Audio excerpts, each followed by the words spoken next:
စိတ်ကောက်ရတဲ့အကြောင်းရင်းကိုပြော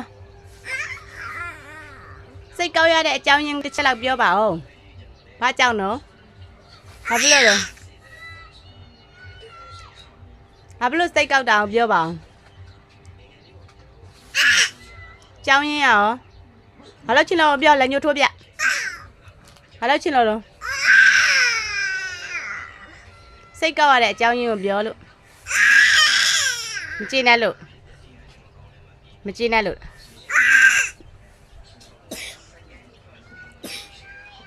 မကြည့်နဲ့လို့စိတ်ကောက်တာပေါ့ဟုတ်လားဟာမြေကြီးကိုလှိတ်ပြီးစိတ်ကောက်ရတာပေါ့ဘာဖြစ်ချင်လို့စိတ်ကောက်တာလုံးလို့ဘာမဖြစ်ရလို့ပြောမုံစားမလားရောက်မုံရမုံစားမှာဆိုခုနတော့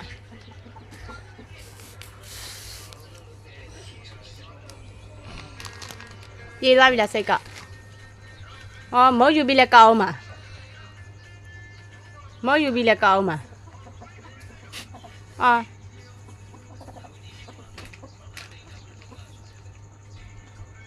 နှုတ်သီးကိုချွန်လို့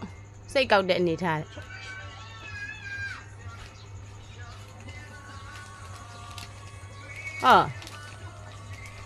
ပြေးပြီလားစိတ်ကောက်ကပြေးသွားပြီလားပြေးသေးဘူးပေါ့နှုတ်သီးကိုချွန်လို့ဘာလို့စိတ်ကောက်ဘာလို့စိတ်ကောက်လဲဘာလို့ကောက်တာမမေကဘာလုပ်လဲမမေကဘာလုပ်လဲမမေဘာလုပ်လဲမမေကတော့ဘာလုပ်လဲ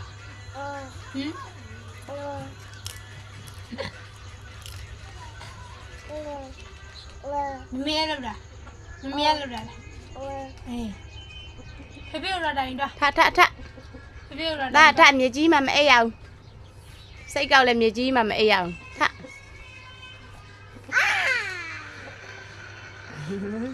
ကောက်တာရတယ်ကွာ